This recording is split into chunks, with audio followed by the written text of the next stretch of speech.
तपाईहरु सबैजनालाई प्रभु यीशु ख्रीष्टको नाममा जय मसीह। र फेरि पनि म आजको यो अनलाइन प्रेयरमा यो वचनको सेवकाईमा तपाईहरुलाई स्वागत गर्न चाहन्छु। प्रभुलाई महिमा भएको होस्। हामी फेरि पनि जोडेका छौँ। आज धेरैजना युट्युबबाट अनि हामी यहाँ जुमबाट जोडिएका छौँ र हामी परमेश्वरको उपस्थितिभित्र पसिसकेका छौँ अलरेडी। र हामी परमेश्वरको वचनलाई सिक्नको लागि हामी तयारी भएर आएका छौँ र हामी प्रार्थना गरिकन आजको यो वचनभित्र हामी पसिजानेछौँ। प्रभु, हामी तपाईलाई धन्यवाद दिन्छौँ, तपाईले हामीलाई दिनुभएको यो समयको लागि। अनि आनन्दको समय चाहिँ परमेश्वरको घरबाट आउँछ, विश्रामको समय तपाईको घरबाट आउँछ। तपाईले हामीलाई दिनुभएको कमान्डमेन्टलाई फलो गरिकन प्रभु हामी आएका छौँ। तपाईले भन्नुभएको छ जागर रहो, प्रार्थना गर र परीक्षामा नपर भनिकन।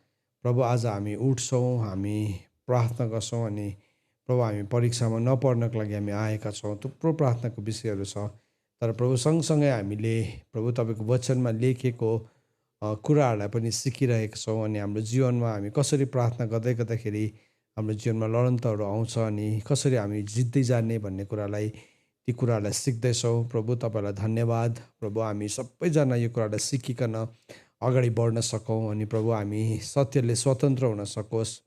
प्रभु, म प्रार्थना गर्छु आजको वचन सुन्नको निम्ति हाम्रो हृदयहरूलाई प्रभु खोली माग्दछौँ, समशक्तिलाई खोली माग्दछौँ। यति बेला धेरैजना प्रभु आफ्नो डिनर सकिकन प्रभु यो अनलाइन प्रेयरमा बसेको छ अनि प्रभु त्यो समयमा प्रभु धेरै निन्द्रा लाग्ने हाम्रो शरीरको प्रभु साँच्चै नै साइकलले प्रभु निन्द्रा लाग्छ। तर प्रभु हामी तपाईबाट त्यो जागरुकतालाई माग्दछौँ। प्रभु, यसघडी सबैजनालाई प्रभु धर्मशास्त्र सुन्नको निम्ति कानहरू खोलिदिनुहोस्। जब पनि हाम्रो रुचिको कुराहरू आउँछ त्यति बेला हामी अबेरसम्म बसेर पनि हामी ननिदाइकन हामी थुप्रो कुराहरूलाई सिक्छौँ। प्रभु, आज प्रभु यो कुरा तपाईँको वचनबाट सिक्ने कुरा, प्रार्थना गर्ने कुरा हाम्रो आत्मा, प्राण अनि हाम्रो शरीरको रुचि भएको होस् र हामी यसरी प्रार्थना गर्न सकौँ। धन्यवाद प्रभु, यो समयलाई हामी तपाईँको हातमा राख्दै माग्दछौँ आशिष पुत्र प्रभु यीशु ख्रीष्टको जिउँदो अनि पवित्र नामले, आमेन। हुन्छ, हामी परमेश्वरको वचन अघि हामीले सिक्दै थियौँ। तीनवटा पन्थलाई हामीले तीन किसिमको स्पिरिट्सलाई हामीले सिक्दैछौँ जसले अझै पनि चर्चेसहरूमा ख्रिस्टको देहमा काम गर्छ। अनि त्यो चाहिँ के हो भन्दाखेरि सदुकी, फरिसी अनि हेरोदीलाई सिक्यौँ। अनि डाहाले चाहिँ कसरी काम गर्छ भन्ने कुरालाई, अनि यो कुरालाई हामीले जान्न जरुरी छ किनभने आज यो स्पिरिटले फेरि पनि परमेश्वरको कामलाई रोक्नको निम्ति मानिसहरूलाई प्रयोग गर्ने गर्छ। अनि मानिसहरूले विभिन्न किसिमको आरोप, झुट कुराहरू बोल्ने गर्छन्। तर एउटा कुरा हामीले सधैँ याद राख्नुपर्छ, जब पनि एउटा झुटा अफवाह, झुटा कुराहरू मानिसले भन्छ, तपाईँले त्यो कुरा सही हो कि सही होइन भन्ने कुरा चाहिँ प्रभुले हामीलाई एउटा टेस्ट दिनुभएको छ। त्यो चाहिँ भन्ने मान्छेको जीवनलाई हेर्नु अरे, ऊ मान्छे आफै पनि रुख हो र उसको परिवारलाई हेर्नु, उसको घरानालाई हेर्नु, उसको अवस्थालाई हेर्नु अनि उसको फललाई हेर्नु। अनि त्यो भन्ने मान्छेको क्रेडिबिलिटीलाई जब मान्छेले चेक गर्छ थाहा पाइहाल्छ उसले कुन चाहिँ इन्टेन्सनमा भनेको है। किनभने फलबाट नै कुनै पनि रुखलाई चिनिन्छ भनिकन। सो तपाईँको विरुद्धमा कोही व्यक्तिहरू खडा हुँदैछ भने त्यो तपाईँको लागि रमाउने कारण हो यदि तपाईँ सही हुनुहुन्छ भने, यदि होइन भने सुधार्ने कारण हो निश्चय नै। तर सही छौँ भने हामी रमाउने कारण हो प्रभुमा। किनभने प्रभुले भन्नुभएको छ जब तिमीहरूको विरुद्धमा मानिसले झुटा कुराहरू भन्छ त्यति बेला रमाऊ, किनभने त्यसरी नै अगाडिको अगमवक्ताहरूलाई पनि तिनीहरूले गरेको थिए, मारेको थिए। अनि हाम्रो प्रभु यीशु ख्रीष्ट आफैलाई पनि मानिसले त्यसै गरे। सो यस्ता कुराहरू आउँछन् हाम्रो जीवनमा, प्रेरितहरूको जीवनमा पनि आयो। सो के गर्यो, जब प्रेरितहरूको जीवनबाट आश्चर्य कामहरू हुन थाल्यो, धेरै मानिसहरू उनीहरूलाई पछ्याउन थाले, धेरैजना स्वतन्त्र हुन थाले। अब प्रेरितहरूको एउटा प्रब्लम चाहिँ के थियो, त्यो दिनको मानिसहरूसँग, मानिसहरूलाई चाहिँ प्रेरितहरूसँग के प्रब्लम थियो भन्दाखेरि चाहिँ उनीहरूलाई एउटै समस्या थियो। त्यो कुरा चाहिँ प्रेरितको किताब 17 अध्यायमा लेखेको छ। त्यो के भनेको छ भन्दाखेरि चाहिँ उनीहरू जहाँ पनि जान्थ्यो उनीहरूले संसारलाई चाहिँ उलट पुलट पारिदिन्थ्यो। सो प्रेरितहरूको कुरा चाहिँ के थियो भन्दाखेरि चाहिँ प्रेरितको किताब 17 अध्यायको 6 पदमा लेखेको छ, संसारलाई उलट पुलट पार्नेहरू यता पनि आएछन्। सो जब पनि प्रभुको शक्तिशाली काम हुन्छ, संसार चाहिँ उलटपुलट हुन्छै हुन्छ। चर्चभित्र संसार छ भने त्यो उलटपुलट हुन्छै हुन्छ है। सो त्यो उलटपुलट हुँदाखेरि चाहिँ त्यो त अब परमेश्वरको आत्माको शक्ति हो नि त। यहाँ दुईवटा राज्यको युद्ध छ, एउटा चाहिँ परमेश्वरको राज्यको छ, अर्को चाहिँ संसारको राज्यको छ। सो परमेश्वरको राज्य आउँदाखेरि चाहिँ संसार चाहिँ उलटपुलट हुन्छै हुन्छ। सो त्यो उलटपुलट भएकोलाई चाहिँ हामी त्यसलाई झुटा शिक्षा या कुनै के भनेर हामी नामाकरण गर्न सक्दैनौँ। त्यो चाहिँ परमेश्वरको राज्य हावी भएको मात्रै हो। अनि प्रेरितहरूलाई पनि त्यो दोष चाहिँ लगाउँथ्यो।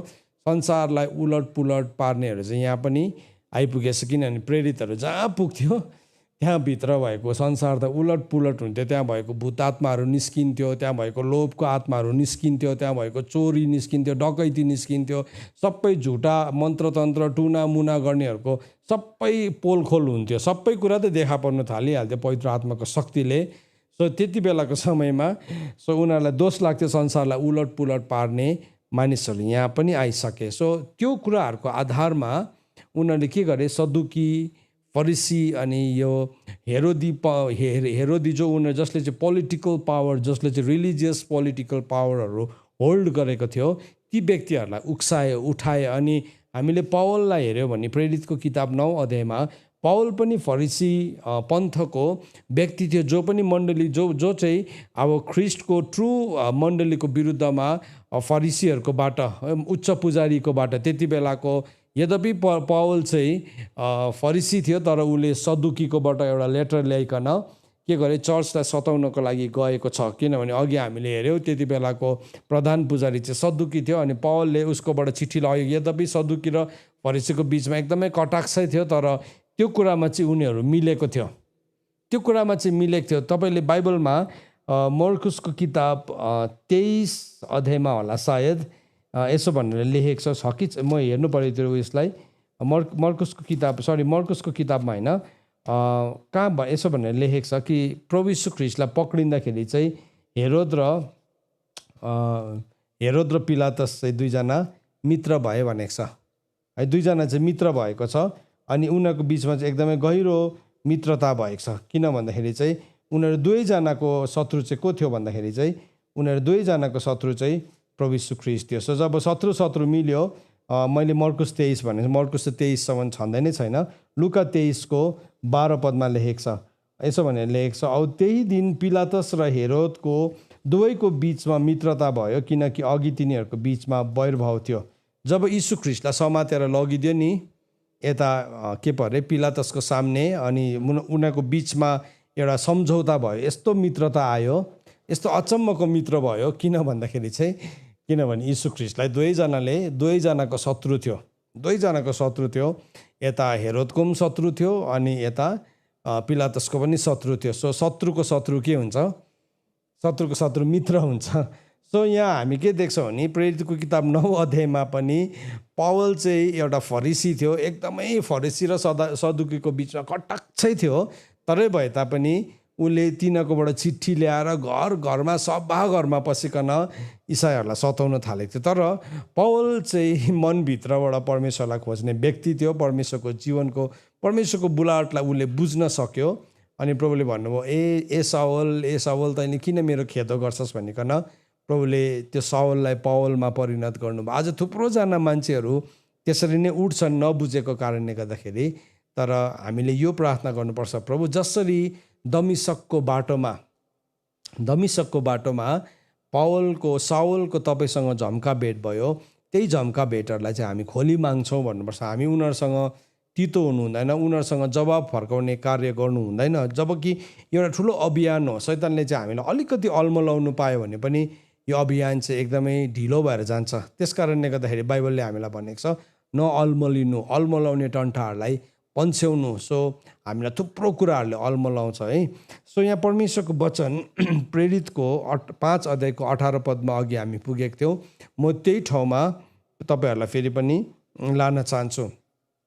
सो अघिको पृष्ठभूमि मैले बाँधेको मात्रै हो, प्रेरितको किताब 5 अध्यायको 18 पदमा। सो म विश्वास गर्छु अहिले तपाईँहरू जतिजना जोडिनु भएको छ, सायद तपाईँ अगाडि पनि जोडिनु भएको थियो भनिकन। यदि तपाईँ जोडिनु भएन भने त्यो मेसेजलाई हामीले युट्युबमा हालेको छौँ, तपाईँले हेर्नुहोस् अनि तपाईँले त्यसबाट लेसन्सहरू लिनुहोस् है। सो त्यसको सेकेन्ड पार्टलाई हामी हेर्दैछौँ। सो सेकेन्ड पार्टमा चाहिँ के भनेर लेखेको छ भन्दाखेरि तिनीहरूलाई पक्रेर, प्रेरित 5:18 चाहिँ 17को दोस्रो भाग हो, र तिनीहरूलाई पक्रेर सार्वजनिक झ्यालखानमा हालिदियो।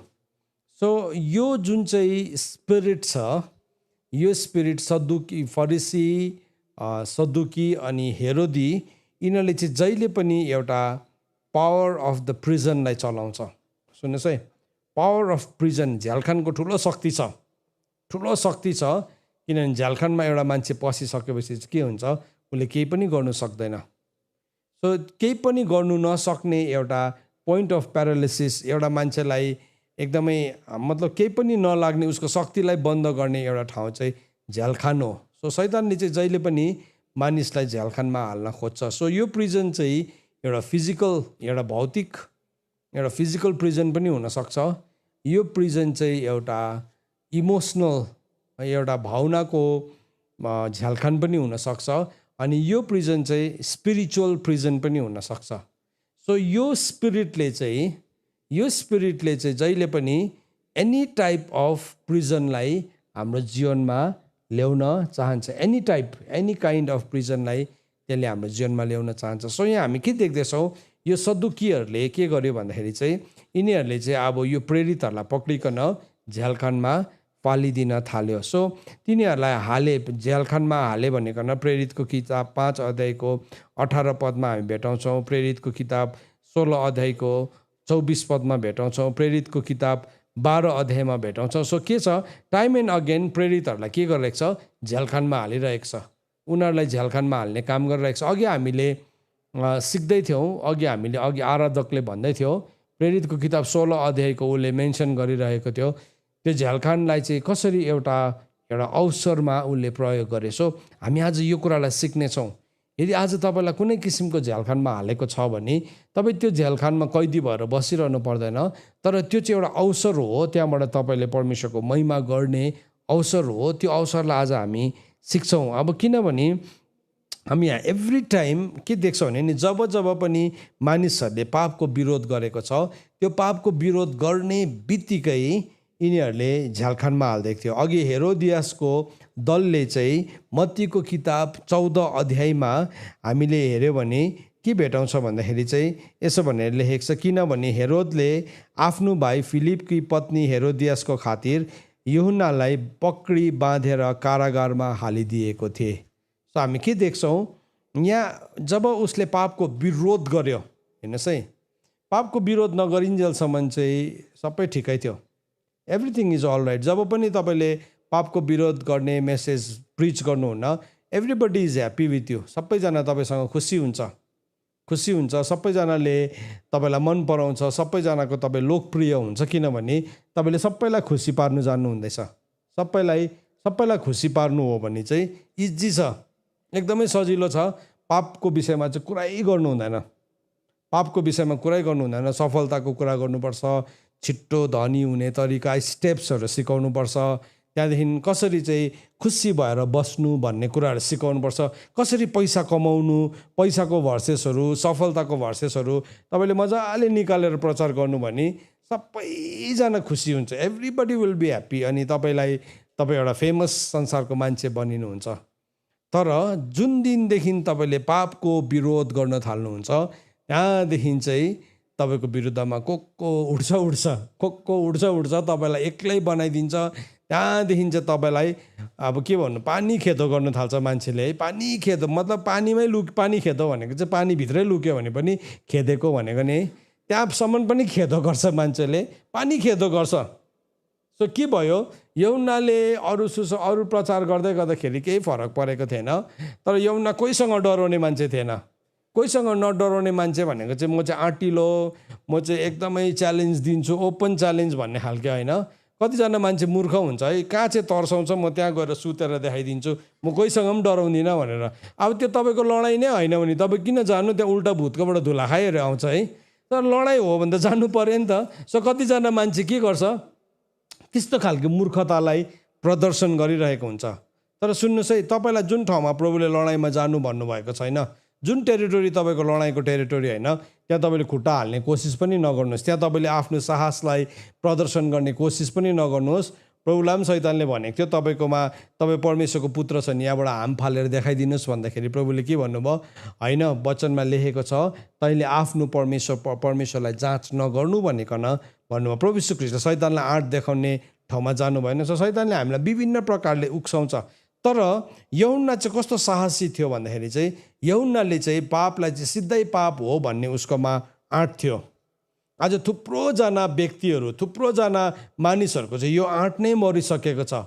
पापलाई पाप नै भन्नु सक्दैन, पापलाई पाप भन्ने साहस नै सकिसकेको छ। बरु भन्दा त्यो पापलाई पनि छोपेर व्हाइट कलर लगाएर हुन्छ, क्रिम लगाएर, चिनी लगाएर, सबै ठिकठाक बनाएर, मतलब वाल पुट्टी गरेको जस्तै उनीहरूले के गर्न चाहन्छ, वालमा एउटा प्लास्टर लगाए जस्तै गर्न चाहन्छ। तर यूहन्ना त्यस्तो थिएन।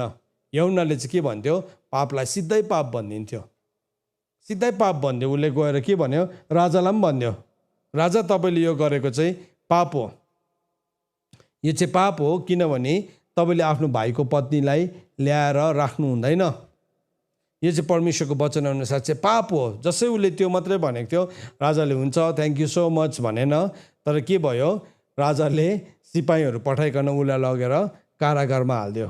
अनि त्यो कारागार चाहिँ उसको लागि यति साह्रो डिप्रेसिङ थियो। सुन्नुहोस् है, त्यो कारागारमा नि यूहन्नाको एक्सप्रेसनलाई हेर्नु भयो भने तपाईँलाई म देखाउन चाहन्छु। मत्तीको किताब 11 अध्यायमा यूहन्ना त्यो कारागारमा हाल्दै गर्दाखेरि उसले प्रभु यीशु ख्रीष्टलाई सोध्नलाई पठाएको छ, उसले चाहिँ जब झ्यालखानमा थिए त्यति बेला 11 अध्यायको 1 देखि नै हेर्नुहोस्। यहाँ तपाईँले किन चाहिँ यो सदुकीको स्पिरिटले, किन यो फरिसीको स्पिरिटले, किन यो हेरोदियनको स्पिरिटले चाहिँ जहिले पनि हामीलाई झ्यालखानमा हाल्न चाहन्छ? किन भन्दाखेरि चाहिँ किनभने त्यो ठाउँमा पुगेपछि मान्छेहरू निराश हुन्छ, त्यो ठाउँमा अच्छे पनि के हुन्छ, हरेस खाने ठाउँ हुन्छ। सो तपाईँको जीवनमा आज तपाईँ एकदमै हरेस खाने ठाउँमा हुनुहुन्छ भने याद राख्नुहोस्, त्यो एउटा कारागार हो, त्यो एउटा झ्यालखान हो। तर त्यो त्यहाँसँग त्यति बेला चाहिँ हामी कसरी रियाक्ट गर्छौँ, कसरी रियाक्ट गरे नायिकाहरूले, अनि कसरी उनीहरू सफल भए, कसरी उनीहरू असफल भए, दुइटै केसलाई हेर्दैछौँ। यहाँ हामी एउटा डिप्रेसिभ केसलाई हेर्दैछौँ। अनि यसो भनेर आफ्नो 12 चेलाहरूलाई आज्ञा गरिसकेपछि यसो त्यहाँबाट तिनीहरूको सहरमा सिकाउन र प्रचार गर्नलाई जानुभयो। जब यूहन्नाले झ्यालखानमा ख्रीष्टका कामहरूको विषयमा सुनेर आफ्ना चेलाहरूद्वारा यसो भनेर पठाए कि आउनेवाला चाहिँ तपाईँ नै हुनुहुन्छ कि हामी अर्को बाटो हेरौँ। अब त्यो झ्यालखानमा हाल्दाखेरि चाहिँ यूहन्ना पनि डिप्रेस्ड भयो, किनभने उसलाई के भन्दैछ, अब त्यहाँ गएर चाहिँ उसले प्रभुको कुराहरूलाई पनि शङ्का गरेको छ, अलिकति चित्त दुखाएको छ। शङ्का त गरेको छैन, तर चित्त चाहिँ दुखाएको छ। किनभने प्रभु यीशु ख्रीष्टले तल स्टेटमेन्टमा हामी पढ्छौँ, गएर भनिदेऊ प्रभुसँग चित्त नदुखाउनेहरू धन्यको हो भनिकन है। सो प्रभुसँग चित्त नदुखाउने झ्यालखानमा पस्छ कतिजना। सुन्नुहोस्, यो मुभमेन्टमा नि, यो अभियानमा कतिजना पस्छ झ्यालखानमा। सो त्यो झ्यालखानमा त स्पिरिचुअल, इमोसनल त कति खेप हामी पसेर निस्केको अनि त्यो गाह्रो हुन्छ। त्यो ठाउँमा डिप्रेसिभ हुन्छ, मान्छेको शब्दको झ्यालखान हुन्छ, कोर्रा हुन्छ, निन्दाको कोर्रा हुन्छ, के हुन्छ, बन्धनहरू हुन्छ, डोरीहरू हुन्छ, जुवाहरू हुन्छ। त्यही ठाउँमा पुगेको थियो। तर यो चाहिँ एउटा फिजिकल प्रिजन थियो। सो त्यो फिजिकल प्रिजनमा चाहिँ शैतानले हामीलाई किन लान चाहन्छ, अथवा स्पिरिचुअल प्रिजनमा या इमोसनल प्रिजनमा, किनभने त्यहाँ चाहिँ हामी ब्रेकडाउन हुन्छ, त्यहाँ चाहिँ हामी तोडिन सक्छौँ, त्यहाँ चाहिँ हाम्रो विश्वासहरू धर्म लिन सक्छ। सो यहाँ भन्दैछ, उसले सोधेर पठाए कि आउनेवाला चाहिँ तपाईँ नै हुनुहुन्छ कि हामी अर्को बाटो हेरौँ। अब यूहन्नाको 1 अध्यायमा चाहिँ उसले भन्दैछ ऊ परमेश्वरको पाप उठाइ लैजाने थुमा भनेको छ। उसले जसै त्यो मात्रै भनेको थियो, 2 जना चेला पनि उसलाई छोडेर गइहालेको छ, अन्द्रियास र अर्को गइहालेको छ। त्यति बेला यूहन्ना डिप्रेस भएन, मेरो चेलाले पनि छोडेर गयो भनेन। तर उसले के भन्यो, माथिबाट आउने चाहिँ माथिकै हो है, म त उहाँको जुत्ताको फिता खोल्ने लायकको पनि छुइनँ भनेर उसले भनेको छ। यूहन्नाको किताब 1 अध्यायको 27 लिएर तपाईँले 30 पदसम्म पढ्नु भने हामी देख्छौँ यूहन्नाको त्यो एक्सप्रेसन एकदम पावरफुल थियो। तर यहाँ झ्यालखानमा आउँदाखेरि चाहिँ उसले शङ्का गर्न थाल्यो। सो त्यो ठाउँमा चाहिँ नि के हुन्छ, अब हाम्रो जीवनमा शङ्का उत्पन्न हुन थाल्छ, हाम्रो विश्वासको कुरामा शङ्का उत्पन्न हुन थाल्छ। हामी प्रभुको काम गर्छु भनेर हामी एकदमै बोझले भरिएका थियौँ, तर हाम्रो ठाउँमा शङ्का उत्पन्न हुने ठाउँमा हामी आइपुग्छौँ। अनि यति बेला यो भन्दै गर्दाखेरि तपाईँहरू धेरैजना सायद त्यो झ्यालखानमा हुनुहुन्छ होला, आई डोन्ट नो को हो, तर तपाईँ हुनुहुन्छ होला आज है। तर म तपाईँलाई भन्न चाहन्छु, नडराउनुहोस्। आज प्रभु तपाईँसँग बोल्दै हुनुहुन्छ। तपाईँले भन्नुहोस् त, प्रभु मसँग बोल्दै हुनुहुन्छ भन्नुहोस् त, अनि म प्रभुको आवाजलाई सुन्छु भन्नुहोस्। प्रभुको आवाजलाई सुन्ने समय हो यो है। सुन्नुहोस् है, त्यो ठाउँमा पुग्नु भएको छ होला। त्यो ठाउँमा म तपाईँलाई भन्न सक्छु, म पुगेको छु थुप्रै खेप। अनि त्यो डिप्रेसिभ हुन्छ, एकदमै च्यालेन्जिङ हुन्छ। त्यसले तपाईँको काम गर्ने प्यासनलाई पनि कोही कोही बेला मारिदिन्छ। कोही कोही बेला तपाईँलाई अब त म भयो, अब बस भयो भनिकन यो ठाउँमा एलिया पुगेको थियो, मोसा पुगेको थियो, योना अगमवक्ता पुगेको थियो भने चाहिँ हामी कुनै फेरि न अर्कै केस होइन, हामी पनि we will also be tested, we will also be tried है। तर त्यति बेला हामीले चाहिँ चित्त दुखाउनु हुँदैन। प्रभुले के जवाब दिनुभयो भन्दाखेरि चाहिँ येशूले तिनीहरूलाई भन्नुभयो, गएर यौनालाई तिमीहरूले सुनेका र देखेका कुराहरू सुनाइदेऊ। अन्धाहरू देख्दैछन्, लङ्गडाहरू हिँड्दैछन्, कोरीहरू शुद्ध पारिएका छन्, बहिराहरू सुन्छन्, मरेकाहरू बिउताइन्छन्, दरिद्रहरूलाई सुसमाचार सुनाइँदैछन्।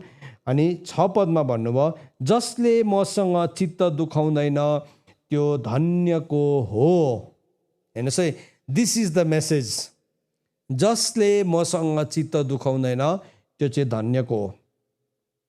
तपाईँहरू कतिजनाले प्रभुसँग चित्त दुखाउनु भएको छ भनेर हात देखाउनु लाउँदिनँ, तर म आफै हात देखाउँछु पहिला, किन मैले प्रभुसँग चित्त दुखाएको छु थुप्रोपल्ट। प्रभु अन्त के हो तपाईँ चाहिँ यस्तो भइरहेको छ, मलाई तपाईँ चाहिँ के हो हेरेको गर्नुहुन्छ अब भन्छौँ नि त है हामी प्रभुलाई। हाम्रो बुवा हो नि त उहाँ, हामी भन्छौँ, हामीलाई मन दुख्छ कोही कोही बेला गाह्रो लाग्छ, के हो प्रभु यो त मैले बुझिनँ त भन्ने हाम्रो मनहरूमा प्रश्न आउँछ। यहुना पनि त्यस्तै सिचुएसनमा थियो, तर प्रभु यीशु ख्रीष्टले नि यहुनालाई राज्यको म्यान्डेट बताउनु भयो। राज्यको म्यान्डेट चाहिँ के हो भन्दाखेरि चाहिँ लुकाको किताब 4 अध्यायको 18 पदमा त्यहाँ 5वटा म्यान्डेटलाई दिएको छ। लुकाको किताब 4 अध्यायको 18 पद तपाईँले मसँग खोल्नुहोस्, त्यहाँ के लेखेको छ हेर्नुहोस् त। लुकाको किताब 4 अध्यायको 18 पद, त्यहाँ यसो भनेर लेखेको छ, त्यो चाहिँ परमेश्वरको राज्यको म्यान्डेट हो। सो हामी सही शिक्षामा छौँ कि छैनौँ भन्ने कुरा चाहिँ यसले पनि प्रमाणित गर्छ। यदि हामी सही शिक्षामा छौँ, हामी जान्दै गरेको ठाउँ सही हो भने, तपाईँ जुन नेतृत्वको मुनि छ त्यो नेतृत्व सही हो भने चाहिँ यो 5वटा म्यान्डेट चाहिँ हुनैपर्छ। यदि छैन भने चाहिँ यो जस्ट किलिङ यर टाइम, तपाईँले आफ्नो समयलाई बर्बाद मात्रै गर्दै हुनुहुन्छ। सो परमेश्वरको राज्यको मुख्यमा 5वटा सिद्धान्त चाहिँ के रहेछ भन्दाखेरि चाहिँ त्यहाँ यसरी लेखेको छ, परमप्रभुको आत्मा ममाथि छ। नम्बर 1, किनभने गरिबहरूलाई सुसमाचार सुनाउनको निम्ति उहाँले मलाई नियुक्त गर्नुभयो। सो हेर्नुहोस्, राज्यको म्यान्डेटमा चाहिँ के हुन्छ, गरिबलाई to preach the gospel to the poor भनेको चाहिँ धन सम्पत्तिको गरिबलाई बाइबलले गरिब भनेको छैन। धनको हिसाबले गरिबलाई चाहिँ बाइबलले ठुलो भनेको छ उल्टा। याकुबको किताब 1 अध्यायको 9 पदमा चाहिँ तिनीहरूलाई ठुलो भनेको छ। सो यो गरिब भनेको चाहिँ नि धन सम्पत्ति नभएको गरिब माग्ने भिखारी मात्रै भनेको होइन, त्यो त फिजिकल एउटा पोभर्टी हो। तर मान्छेहरू स्पिरिचुअल पोभर्टीमा छ, आत्मिकी गरिबीपनमा छ। त्यो आत्मिकी गरिबीपनबाट चाहिँ केवल सुसमाचारको शक्तिले मात्र मानिसहरू स्वतन्त्र हुन सक्छ है, by the power of the gospel. So पावलले भनेको छ, म सुसमाचारदेखि लजाउँदिनँ, किनभने त्यो चाहिँ विश्वास गर्नेहरूको निम्ति के हो, परमेश्वरको शक्ति हो। रोमीको किताब 1 अध्यायको 16 अनि 17 पदमा बताएको छ। सो नम्बर 1, किङडमको म्यान्डेट, सबैभन्दा पहिला म्यान्डेट चाहिँ के रहेछ, गरिबहरूलाई सुसमाचार सुनाउन। दोस्रो के रहेछ, उहाँले मलाई कैदीहरूको छुटकाराको घोषणा गर्न।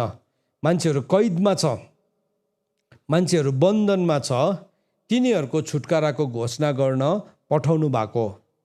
यो चाहिँ किङडमको म्यान्डेट। यदि तपाईँ आज कुनै सेवकाईसँग जोडिनु भएको छ, कैदीहरू स्वतन्त्रै हुँदैन। त्यो सेवकाईमा भूत लागेको मान्छेहरू जाति नै हुँदैन। त्यो सेवकाईमा बन्धनमा परेको मान्छेहरू स्वतन्त्रै हुँदैन। त्यो सेवकाईमा यदि मान्छेहरू त्यो जति पनि आत्मिकी कैदहरू छ त्यसबाट स्वतन्त्रै हुँदैन। तर तपाईँ त्यहाँ जाँदाखेरि झन् तपाईँलाई कैदमा मात्रै हालिदिन्छ उल्टा भन्ने याद राख्नुहोस्। निर्णय लिने समय हो यो। मैले तपाईँलाई नराम्रो कुरा भनेको होइन, किङडमको म्यान्डेटमा, राज्यको सिद्धान्तमा चाहिँ यहाँ छ कैदीहरू स्वतन्त्र हुनुपर्छ। कतिजना मान्छे निन्दा गर्ने सेवकाईमा यति साह्रो बिजी हुन्छ, तर उनीहरूकै सेवकाईमा चाहिँ सबैभन्दा बेसी ड्रग एडिक्टहरू छ, उनीहरूकै सेवकाईमा चाहिँ एकदमै उनीहरूकै मण्डलीभित्र चाहिँ बेसी व्यभिचार छ, बेसी के कुराहरू छ, तर अर्कालाई दोष लगाउनु चाहिँ फेरि उनीहरू फर्केर छोड्दैन। सो त्यो चाहिँ एउटा नक्सा हो कि they are in the spiritual prison. हामीले उनीहरूको लागि प्रार्थना गर्नुपर्छ, तर निर्णय पनि लिनुपर्छ हामीले थुप्रोपल्ट चाहिँ नि, के सही हो के गलत हो भन्ने कुरा चाहिँ निर्णय लिनुपर्छ। यदि कुनै पनि सेवकाईमा यो म्यान्डेट छैन भने चाहिँ याद राख्नुहोस्, त्यो चाहिँ सम्पूर्ण सेवकाई भइरहेको छैन है। अब यो सिधा कुरा गरेको आज सिधा कुरा, किनभने हामी धेरैपल्ट नि इमोसनल प्रिजनले मान्छेले हामीलाई इमोसनली क्याप्चर गरेर राखेको हुन्छ। बाइबलमा भनेको छ 1 कोरिन्थी 7 अध्यायको 23 पदमा भनेको छ तिमी मानिसहरूको दास नबन भनेको छ। सो थुप्रोजनाले चाहिँ दासत्वमा ल्याउने कोसिस गरिरहेको हुन्छ है। तेस्रो म्यान्डेट के रहेछ? अन्धाहरूलाई दृष्टि दिन, अन्धाहरूलाई जसको आँखाहरू बन्द छ, त्यो भनेको चाहिँ शारीरिक अन्धोपन मात्रै होइन तर स्पिरिचुअल। पौलले के भनेको छ? मेरो प्रार्थना यो छ, इफिसीको किताब 1 अध्यायको 17 पदमा के भनेको छ? मेरो प्रार्थना चाहिँ यो छ तिम्रो लागि कि तिम्रो हृदयको आँखा चाहिँ खोलियोस्, तिम्रो हृदयको अन्धोपन चाहिँ खोलियोस्, अर्को शब्दमा भन्नु हुन्छ है, र तिमीले तिम्रो बुलावटको आशालाई देखोस्। सो फिजिकल ब्लाइन्डनेसको मात्रै कुरा, कतिजना चाहिँ केवल शारीरिक मात्रै सोच्छ, तर यौनाको किताब 6 अध्यायले भन्छ शरीरले चाहिँ केही पनि फाइदा दिँदैन है भनेको छ। सो हाम्रो सबै कुरा चाहिँ शारीरिक इन्टरप्रिटेसन मात्रै छ भने चाहिँ हामी याद राखौँ, शरीरले चाहिँ कुनै पनि फाइदा दिँदैन। प्रभुले त्यसरी भन्नुभयो, शरीरले चाहिँ कहिले पनि हामीलाई फाइदा दिँदैन। यस कारणले गर्दाखेरि यौनाको किताब 6 अध्यायको 63 पदमा यसरी लेखेको छ, बिउताउने आत्मा हुन्, देहले केही फाइदा दिँदैन। सो शरीरको कुरा गरेको होइन, यो शारीरिक अन्धोपनको कुरा गरेको होइन, शारीरिक गरिबीपनको कुरा गरेको होइन, हो त्यो पनि एउटा सानो हिस्सा हो। शारीरिक अन्धोपन फुस्किनु पनि हिलिङको त्यो एउटा सानो मिनिस्ट्रीको पार्ट हो, तर त्योभन्दा बेसी चाहिँ नि कतिजना चाहिँ शारीरिक रूपमा देख्छ तर आत्मिक रूपमा चाहिँ अन्धा छ। प्रभुले फरिसी शास्त्रीहरूलाई भन्नुभयो, ओ हामी त देख्छौँ भन्दाखेरि तिमीले देख्छौ भनेको कारणले गर्दा अब झन् बेसी दोषी छौ, बरुभन्दा अन्धै भएको भए तिमीहरू ठिक हुने थियो भनेको छ है। सो प्रभु यीशु ख्रीष्टले चाहिँ के गर्नुभयो? आउनु भएर मान्छेको आत्मिकी अन्धोपनहरूलाई खोलिदिनु भयो, अन्धकारमा बस्नेहरूले ठुलो ज्योति देख्यो। त्यो चाहिँ राज्यको म्यान्डेट थियो, नम्बर 3। नम्बर 4 चाहिँ अत्याचारमा परेकोहरूलाई स्वतन्त्र गराउन, शैतानको अत्याचारमा शैतानद्वारा पेलिएकोहरूलाई स्वतन्त्र गराउन। प्रेरितको किताब 10 अध्यायको 38 पदमा लेखेको छ कि कसरी परमेश्वरले यीशु ख्रीष्टलाई पवित्र आत्मा र शक्तिले भर्नुभयो अनि उहाँले चाहिँ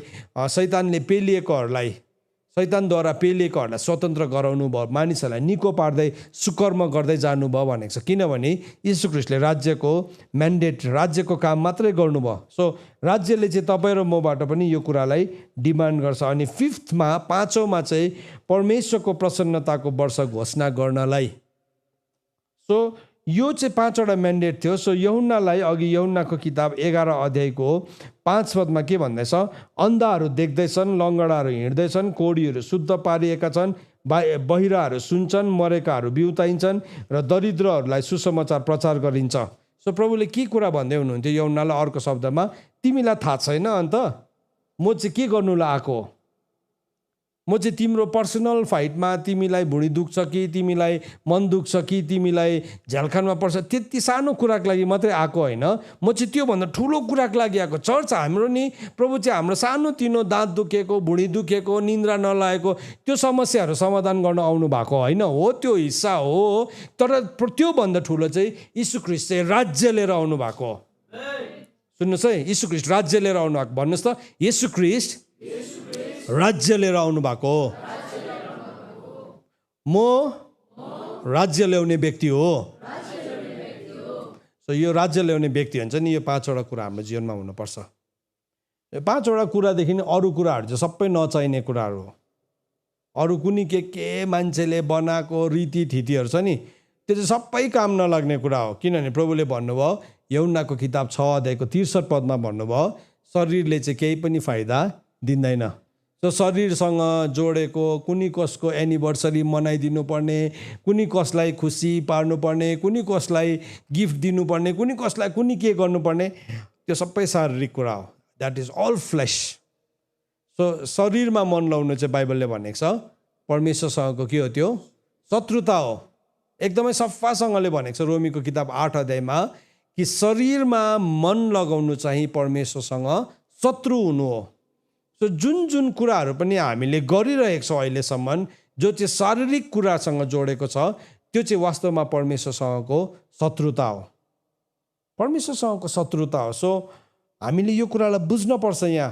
सो शत्रुले चाहिँ नि के गर्यो भन्दाखेरि चाहिँ उसलाई झ्यालखानमा हालिदियो। झ्यालखानमा हाल्दाखेरि यूहन्ना त झन्डै ब्रेकडाउन भयो है, झन्डै ऊ त तोडियो। तर प्रभुले एउटा मेसेज पठाउनु भयो, मसँग चित्त नदुखाउनेहरू धन्यको हो। हेर्नुहोस् है, प्रभु नि कोही बेला हाम्रो सानोतिनो इस्युजहरूलाई प्रभुले पहिला एड्रेस गर्नुहुन्न, प्रभुले चाहिँ पहिला ठुलो इस्युजहरूलाई एड्रेस गर्नुहुन्छ। त्यो एड्रेस मेरो त खै प्रार्थना पनि सुन्दैन रहेछ भनेर हामी चित्त नदुखाउँ। तर हामी के बसौँ, हाम्रो यदि सुनेको छैन भने हामी बुझौँ कि मेरोभन्दा इम्पोर्टेन्ट अर्कोको रहेछ। मेरोभन्दा ठुलो मेरो आफ्नो निजी कुराहरू भन्दाखेरि चाहिँ राज्य चाहिँ अझै महत्त्वपूर्ण हो। सुन्नुहोस् है, हाम्रो निजी, हाम्रो व्यक्तिगत इन्ट्रेस्टहरू भन्दाखेरि आजको वचन सायद तपाईँलाई मन पर्दैन होला, प्रभु त्यस्तो कठोर त अन्त होइन नि, उहाँ राजा हुनुहुन्छ नि, किङडमको पो कुरा गरेको त। प्रभुले हामीलाई राज्य पो दिनु चाहन्छ त, हामीलाई म्याप मात्रै दिएर लु तिमीहरूलाई सन्तोक दिनुभएको होइन, त्यो म्यापभित्र भएको सबै कुरा प्रभुले हामीलाई दिन चाहनुहुन्छ। सो त्यो अधिकार गर्नुहुन्छ, त्यसरी सोच्नु जान्नुपर्छ हामीले, त्यसरी विचार गर्न हामीले जान्नुपर्छ। राज्यमा चाहिँ यसको भ्याल्यु के छ? राज्यमा चाहिँ, परमेश्वरको राज्यमा चाहिँ यो मैले गर्दै गरेको कुराको मूल्य के छ? आज तपाईँ र म प्रार्थना गर्नु बसेको छौँ, हाम्रो व्यक्तिगत प्रार्थनालाई मात्रै उत्तर आउँछ भनेर होल नाइटको एटिट्युडमा आएको छ भने त्यो त सानो हो।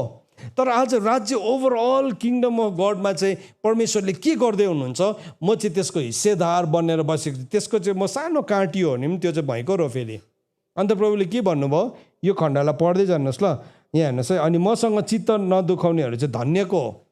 अनि यहाँ भनेको छ, अनि तिनीहरू गएपछि यूहन्नाको विषयमा येशूले भिडहरूलाई भन्नु लाग्नुभयो, तिमीहरू उजाड स्थानमा के हेर्न निस्क्यौ? यूहन्नाको बारेमा भनेको के बतासले हल्लाइरहेको निगालोलाई? तर तिमीहरू के हेर्न निस्क्यौ? के नरम पोसाक लगाएका मानिसहरूलाई? हेर, नरम वस्त्र लाउनेहरू त राजाका घरहरूमा हुन्छन्। तर तिमीहरू किन निस्क्यौ? के अगमवक्ता हेर्नलाई? औ म तिमीहरूलाई भन्दछु, अगमवक्ताहरू भन्दा पनि श्रेष्ठलाई।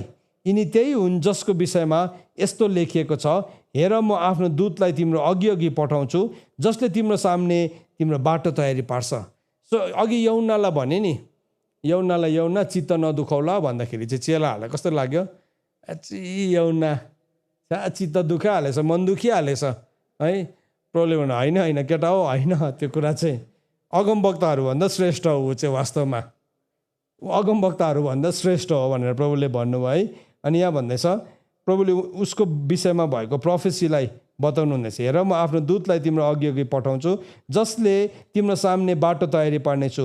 म तिमीहरूलाई साँच्चै भन्दछु, 11 पद, मानिसहरूमध्ये बप्तिस्मा दिने यूहन्ना भन्दा ठुलो कोही पनि उठेको छैन। किन भन्दाखेरि चाहिँ बप्तिस्मा दिने यूहन्नाले चाहिँ राज्यको कुरालाई पहिल्यै बुझेको थियो। पहिल्यै बुझेको कारणले गर्दाखेरि उसले आफैलाई त्योदेखि अलग गरेको थियो। संसारको सबै दुनियाँदेखि नै उसले आफैलाई अलग गरेको थियो, उसले आफैलाई अलग राखेको थियो। तर एउटा मन दुखाउँदाखेरि चाहिँ चेलाहरूलाई पनि कस्तो लागिरहेको थियो, आज यूहन्ना भन्दै थियो। तर प्रभुले भन्नु, होइन है, यूहन्ना चाहिँ के भन्दैछ 11 पदमा, मानिसहरूमध्ये बप्तिस्मा दिने यूहन्ना भन्दा ठुलो कोही छैन। त्यो भन्ने बित्तिकै वाउ यूहन्ना भन्दै थियो। फेरि प्रभुले ब्यालेन्स मिलाइदिइहाल्नु भयो। प्रभुले कसैलाई भयङ्कर पनि बनाउनु हुन्न, कसैलाई खसाल्नु पनि हुन्न। त्यसकै मुनि हेर्नुहोस् त, तरै पनि स्वर्गको राज्यमा जो सबैभन्दा सानो छ, यो त यिनीभन्दा ठुलो हो। स्वर्गको राज्यमा तपाईँ र म सानो एउटा काँटी पिन मात्रै होला, तर भए पनि नि पृथ्वीमा भएको भन्दाखेरि चाहिँ ठुलो हो। त्यो चाहिँ राज्यको म्यान्डेट हो। सो त्यो कुरा प्रभुले बुझाउनु भयो, त्यो एउटा लेसन दिनुभयो त्यो झ्यालखानबाट है। अनि हामी के देख्छौँ भन्दाखेरि अब त्यो ठाउँमा उसलाई हालिदियो, झ्यालखानमा हालिदियो। त्यो चाहिँ उसको मिनिस्ट्रीको एन्ड थियो। त्यो चाहिँ उसको लागि एउटा एक्जिट पोइन्ट थियो। त्यो एउटा फिजिकल प्रिजन थियो, उसको लागि एउटा भौतिक झ्यालखान थियो, एउटा शारीरिक झ्यालखान थियो, तर त्यो झ्यालखान चाहिँ उसको लागि अब अनन्तताभित्र प्रवेश गर्ने एउटा के थियो, ठाउँ थियो। त्यो झ्यालखानबाट चाहिँ ऊ अब अनन्तताभित्र प्रवेश गर्नेवाला थियो। अनि त्यो अनन्तताभित्र प्रवेश गर्दै गर्दाखेरि उसको शिर काट्यो। यसो हेर्दाखेरि एकदमै नमिठो मृत्यु, एउटा महान प्रोफेटको जो कोहीसँग पनि डराउँदैन थियो, तर मृत्यु चाहिँ कस्तो भयो, यति साह्रो निम्न स्तरको मृत्यु भयो। एकदमै ग्रेट हिरोइक डेथ भएन। एउटा नाच्दाखेरि, हेरोदियसको छोरी नाच्दाखेरि उसले डिमान्ड गरेको एउटा सानो गिफ्ट भयो। तरै भए तापनि जेसुकै होस्, ऊ चाहिँ अनन्तताभित्र प्रवेश गर्यो त्यहाँबाट। सो त्यो झ्यालखान चाहिँ यस्तो ठाउँ पनि हो कतिजनाको लागि, जसले चाहिँ आफ्नो दौड सिद्ध्याइकन ऊ चाहिँ अनन्ततामा प्रवेश गर्ने ठाउँ हो। तर त्यही झ्यालखानमा फेरि हामीले प्रेरितको किताब अघि 5 अध्यायको 18 पदमा हामीले प्रेरितहरूलाई झ्यालखानमा हालिदियो। उनीहरूको काम सकेको थिएन। सो काम नसक्दाखेरि चाहिँ के भयो, परमेश्वरले स्वर्गदूत पठाइकन पनि उनीहरूलाई झ्यालखानबाट निकालिदियो। भनेपछि हाम्रो काम सकेको छैन भने चाहिँ नि प्रभुले स्वर्गदूतलाई पठाएर पनि काम सक्न लाउनुहुन्छ। काम सकेको छैन, हामी सिरियस छौँ, राज्यको कुरालाई लिएर हामी गम्भीर छौँ भने चाहिँ प्रभुले पनि हामीसँग गम्भीरतासँग नै काम गर्नुहुन्छ। अनि हाम्रो काम जबसम्म सक्दैन हामीलाई मर्नै दिनुहुन्न। पौलले भनेको छ मेरो लागि मर्नु त लाभ हो, जिउनु त ख्रीष्ट हो। तर फिलिपीको मण्डलीलाई भन्ने तिमीहरूको खातिर त म अहिले यहीँ बस्नै परेको छ नि भनेर उसले भन्दैछ है। तर उसले दौड सिद्धाइसकेको थियो। उता पर तिमोथीको किताबमा पुग्दाखेरि उसले आफ्नो दौडलाई सिद्धाइसकेको थियो। सो त्यो यात्रामा तर अगाडि चाहिँ के भयो, पौललाई मर्न दिनु भएन, जहाज फुट्यो, के भयो, शैतानले मार्ने कोसिस गर्यो। अगाडि नै बिचमै त्यो परमेश्वरको ग्रेट प्लानलाई त्यसले गर्भपात गर्न चाहन्थ्यो, तर हुन दिनु भएन। तर अब हामी के देख्छौँ, प्रेरितहरूलाई पनि त्यो झ्यालखानमा हाल्यो। तर स्वर्गदूत आइकन हस्तक्षेप गर्यो, निकालेको छ। एभ्री टाइम यो प्रेरितको किताब 5 अध्यायमा निकालेको छ। फेरि प्रेरितको किताब 12 अध्यायमा यो प्रेरितहरूलाई के गरेको छ, त्यो झ्यालखानबाट निकालेको छ। अनि उनीहरूले के गर्यो, त्यो झ्यालखानबाट निस्केर फेरि उनीहरूले प्रभुको काम गर्न थाल्यो। फेरि उनीहरूले प्रभुको कुरालाई बताउन थाल्यो, सिकाउन थाल्यो। उनीहरूले परमेश्वरको कुरालाई ल्याउन थाल्यो। के भयो, अब परमेश्वरको कुरा, परमेश्वरको काम चाहिँ अब त्यो ठाउँमा बढ्दै गयो। सुन्नुहोस् है, ध्यान दिएर सुन्नुहोस्, नक्सा ड्र नगर्नुहोस्, सुन्नुहोस् ध्यान दिएर सबैजनाले। सो के भयो, यो झ्यालखानमा चाहिँ त्यो कुरा भइरहेको थियो। अब प्रेरितको किताब 16 अध्यायमा आइपुग्दाखेरि फेरि पौल र सिलासलाई झ्यालखानमा हाल्दैछ। अब यो एक्सपिरियन्सलाई उनीहरूले कसरी चलायो, त्यो झ्यालखानको अनुभवलाई उनीहरूले कसरी चलाएको छ, त्यो अनुभवलाई हेर्नुहोस्। प्रेरितको किताब 16 अध्यायको 24 अनि 25 पद अघि हामीले पढ्यौँ। फेरि एकपल्ट अघि हामीलाई आराधकले भन्नु हुँदै थियो है, उहाँले सिकाउनु हुँदै थियो। अब त्यही कुरालाई म एकपल्ट फेरि तपाईँहरूसँग पढ्न चाहन्छु। यो एउटा अर्को एक्सपिरियन्स हो जब उनीहरूलाई झ्यालखानमा हालिदिएको छ। सो झ्यालखानमा हाल्नुको उद्देश्य चाहिँ के हो, तपाईँलाई ब्रेकडाउन गर्न चाहन्छ, तपाईँलाई भत्काउन चाहन्छ। त्यहाँ के भनेर लेखेको छ भन्दाखेरि, जब उनीहरूलाई झ्यालखानमा हालिदिए, कतिदेखि पढ्छु भने 22देखि पढ्छु। तब भिडहरू मिलेर तिनीहरूमाथि जाइ लागे। अब अदालतका हाकिमहरूले तिनीहरूको लुगा च्यातेर फालिदिए र तिनीहरूलाई छडीले पिट्ने आज्ञा दिए। अनि उनीहरूले तिनीहरूलाई धेरै छडी लगाएपछि झ्यालखानमा हालिदिए र तिनीहरूलाई सुरक्षित राख्नु भनी उनीहरूलाई झ्यालखानका हाकिमलाई उर्दी दिए।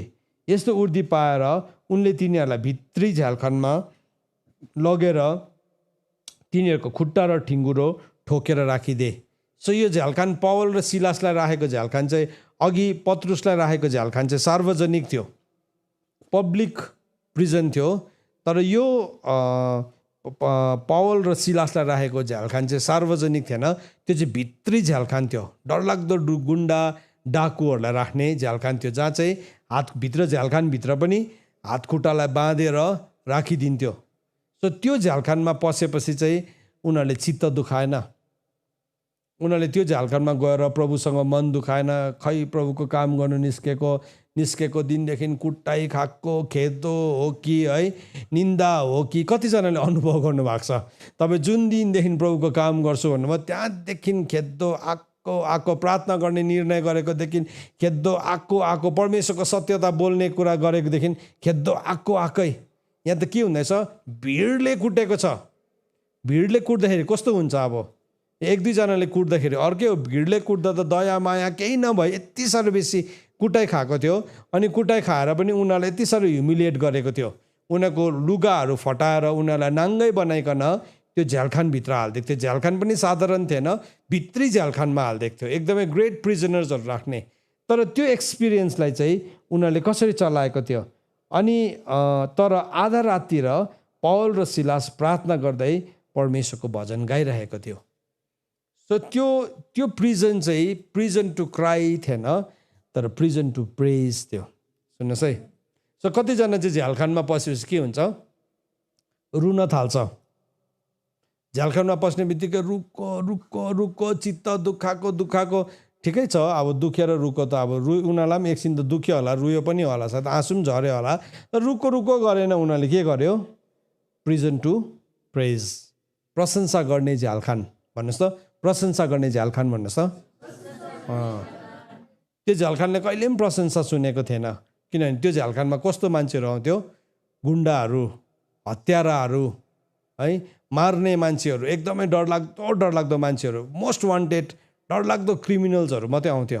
भन्नु मतलब त्यो झ्यालखानको वातावरण नै कस्तो थियो होला सम्झिनुहोस् न है।